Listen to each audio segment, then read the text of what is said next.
ವೀಕ್ಷಕರೇ, ಇದು ನಿಮ್ಮ ಭವಿಷ್ಯದ ಗ್ಯಾರಂಟಿ ಸ್ಕೀಮ್. ಪ್ರಾರಂಭಿಕ ರೂಪಾಯಿ 100ರಿಂದ ಆರಂಭಿಸಿ ಹೆಚ್ಚಿನ ಲಾಭ ಪಡೆಯಿರಿ. ಪೋಸ್ಟ್ ಆಫೀಸ್ RD ಸಂಪೂರ್ಣ ಲೆಕ್ಕಾಚಾರ ನಿಮಗೆ ತಿಳಿಸ್ತೇನೆ. ಬರೀ 3%, 4% ಅಲ್ಲ ವೀಕ್ಷಕರೇ, ಬರೋಬ್ಬರಿ 6.7% ವಾರ್ಷಿಕ ಬಡ್ಡಿಯೊಂದಿಗೆ. ಸ್ನೇಹಿತರೆ, ಪ್ರತಿ ತಿಂಗಳು ಕೇವಲ ರೂಪಾಯಿ 100 ಉಳಿಸಿದರೂ 10 ವರ್ಷಗಳ ನಂತರ ರೂಪಾಯಿ 17,000ಕ್ಕಿಂತ ಹೆಚ್ಚು ಸಿಗುತ್ತೆ. ಅಂದರೆ ನೀವು ನಂಬ್ತೀರಾ? ಹಾಗಾದರೆ ತಿಂಗಳಿಗೆ 1,000, 5,000, 10,000, 1 ಲಕ್ಷ ಉಳಿಸಿದರೆ ಎಷ್ಟು ಹಣ ಆಗ್ಬೋದು ಗೊತ್ತಾ? ಇಂದು ನಾನು ತೋರಿಸುವ ಈ ಒಂದೇ ಟೇಬಲ್ ನಿಮ್ಮ ಉಳಿತಾಯದ ಬಗ್ಗೆ ಇರುವ ಎಲ್ಲ ಪ್ರಶ್ನೆಗಳಿಗೆ ಉತ್ತರ ನೀಡುತ್ತೆ. ವಿಡಿಯೋ ಕೊನೆವರೆಗೂ ನೋಡಿ. ವಿಡಿಯೋ ಕೊನೆಯಲ್ಲಿ ನಿಮಗೆ ಗೊತ್ತಿಲ್ಲದ ಒಂದು ಮುಖ್ಯ ವಿಷಯ ತಿಳಿಸ್ತೇನೆ. ಯಾರು ನನ್ನ ಚಾನಲ್ ಸಬ್ಸ್ಕ್ರೈಬ್ ಮಾಡದೇ ಇದ್ದೀರಾ, ದಯವಿಟ್ಟು ಸಬ್ಸ್ಕ್ರೈಬ್ ಮಾಡಿ, ಸಪೋರ್ಟ್ ಮಾಡಿ. ಇನ್ನಷ್ಟು ಮಾಹಿತಿ ವಿಡಿಯೋ ನಿಮಗಾಗಿ. ವೀಕ್ಷಕರೇ, RD ಅಂದರೆ ನಿಮಗೆ ಗೊತ್ತೇ ಇದೆ. ರೆಕರಿಂಗ್ ಡೆಪಾಸಿಟ್ ಅಂದರೆ ಪ್ರತಿ ತಿಂಗಳು ಒಂದೇ ನಿರ್ದಿಷ್ಟ ಮೊತ್ತವನ್ನು ಪೋಸ್ಟ್ ಆಫೀಸ್ನಲ್ಲಿ ಠೇವಣಿ ಮಾಡುವುದು. ಈ ಹಣಕ್ಕೆ ಸರ್ಕಾರದಿಂದ ನಿಗದಿಪಡಿಸಿರುವ ಬಡ್ಡಿ ಸಿಗುತ್ತೆ. ಆದ್ದರಿಂದ ಈ RD ಸುರಕ್ಷಿತ ಮತ್ತು ವಿಶ್ವಾಸಾರ್ಹ ಉಳಿತಾಯ ಯೋಜನೆಗಳಲ್ಲಿ ಒಂದಾಗಿದೆ. ವೀಕ್ಷಕರೇ, ಸ್ಕ್ರೀನ್ ಮೇಲೆ ಬಂದಿರುವ RD ಉಳಿತಾಯದ ಟೇಬಲ್ ನೋಡಿದರೆ ನಿಮಗೆ ಮೊದಲ ಕಾಲಂನಲ್ಲಿ ನೀವು ಪ್ರತಿ ತಿಂಗಳು ಎಷ್ಟು ಹಣ ಹಾಕುತ್ತೀರಿ ಎನ್ನುವುದು ಸ್ಪಷ್ಟವಾಗಿ ತಿಳಿಯುತ್ತೆ.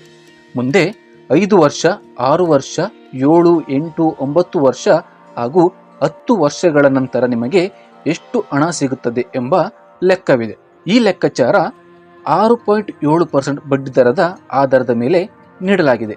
ನೆನಪಿಡಿ ಸ್ನೇಹಿತರೆ, ನಾನು ಹಣಕಾಸು ಸಲಹೆಗಾರ ಅಂದರೆ ಫೈನಾನ್ಷಿಯಲ್ ಅಡ್ವೈಸರ್ ಅಲ್ಲ.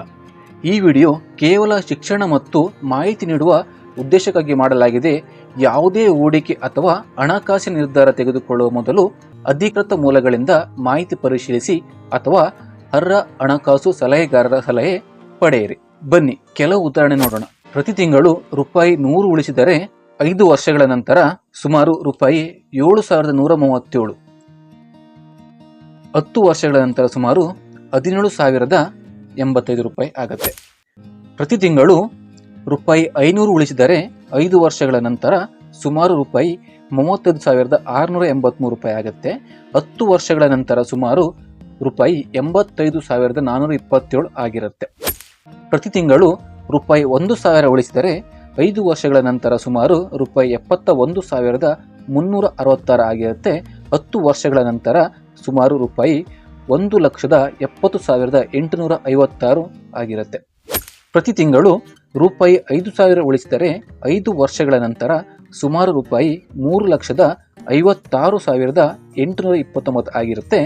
ಅದೇ 10 ವರ್ಷಗಳ ನಂತರ ಸುಮಾರು ರೂಪಾಯಿ 8,54,273 ಆಗಿರುತ್ತೆ.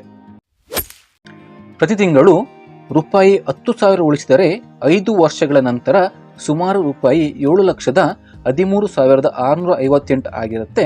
ಅದೇ 10 ವರ್ಷಗಳ ನಂತರ ಸುಮಾರು ರೂಪಾಯಿ 17,08,546 ಆಗಿರುತ್ತೆ.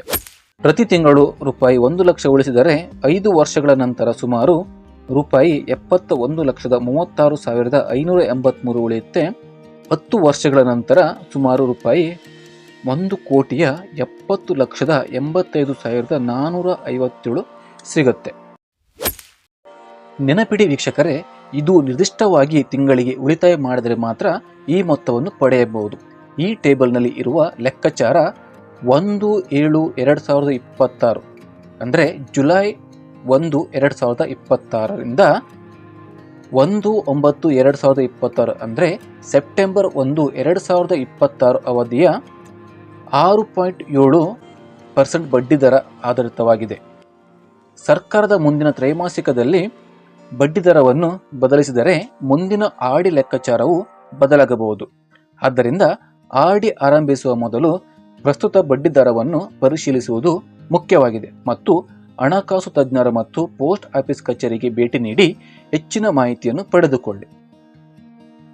ವೀಕ್ಷಕರೇ, ಮುಖ್ಯವಾಗಿ ಕೆಲವೊಂದು ಪ್ರಶ್ನೆಗಳು ನಿಮ್ಮಲ್ಲಿ ಇರಬಹುದು. 1. ರೂಪಾಯಿ 100ರಿಂದ RD ಆರಂಭಿಸಬಹುದಾ?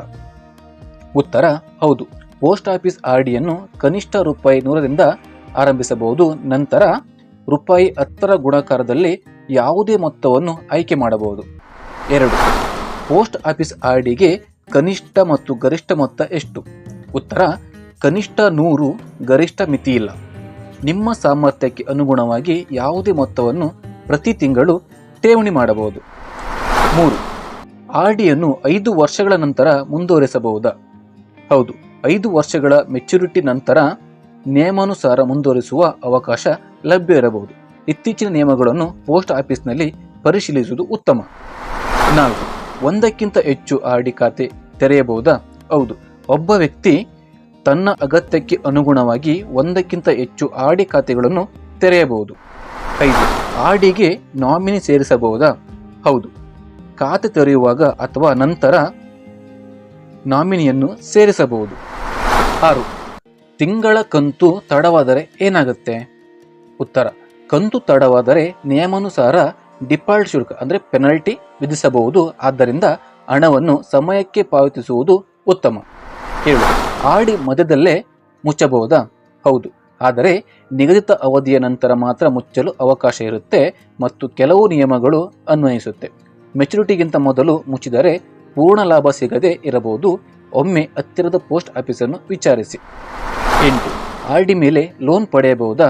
ಉತ್ತರ: ಹೌದು, ಕೆಲವು ಷರತ್ತುಗಳೊಂದಿಗೆ ಆರ್ಡಿ ಖಾತೆಯ ಮೇಲೆ ಸಾಲ ಪಡೆಯುವ ಸೌಲಭ್ಯವಿದೆ. 9. ಆರ್ಡಿ ಬಡ್ಡಿದರ ಎಷ್ಟು ತಿಂಗಳಿಗೊಮ್ಮೆ ಬದಲಾವಣೆ ಆಗುತ್ತೆ? ಸಾಮಾನ್ಯವಾಗಿ ಕೇಂದ್ರ ಸರ್ಕಾರವು ಪ್ರತಿ ತ್ರೈಮಾಸಿಕ ಅಂದರೆ 3 ತಿಂಗಳಿಗೆ ಒಮ್ಮೆ ಸಣ್ಣ ಉಳಿತಾಯ ಯೋಜನೆಗಳ ಬಡ್ಡಿದರವನ್ನು ಪರಿಶೀಲಿಸಿ ಪ್ರಕಟಿಸುತ್ತೆ. 10.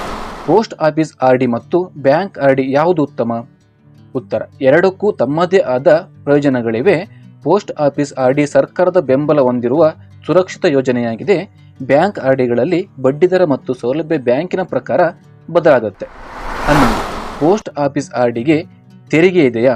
ಉತ್ತರ: ಆರ್ಡಿ ಮೇಲೆ ಸಿಗುವ ಬಡ್ಡಿ ಆದಾಯವು ಅನ್ವಯಿಸುವ ತೆರಿಗೆ ನಿಯಮಗಳ ಪ್ರಕಾರ ತೆರಿಗೆಗೆ ಒಳಪಡಬಹುದು. ನಿಮ್ಮ ತೆರಿಗೆ ಪರಿಸ್ಥಿತಿಗೆ ಅನುಗುಣವಾಗಿ ಚಾರ್ಟರ್ಡ್ ಅಕೌಂಟೆಂಟ್ ಅಥವಾ ತೆರಿಗೆ ಸಲಹೆಗಾರರನ್ನು ಸಂಪರ್ಕಿಸುವುದು ಉತ್ತಮ. 12. ಆನ್ಲೈನ್ನಲ್ಲಿ ಆರ್ಡಿ ತೆರೆಯಬಹುದಾ?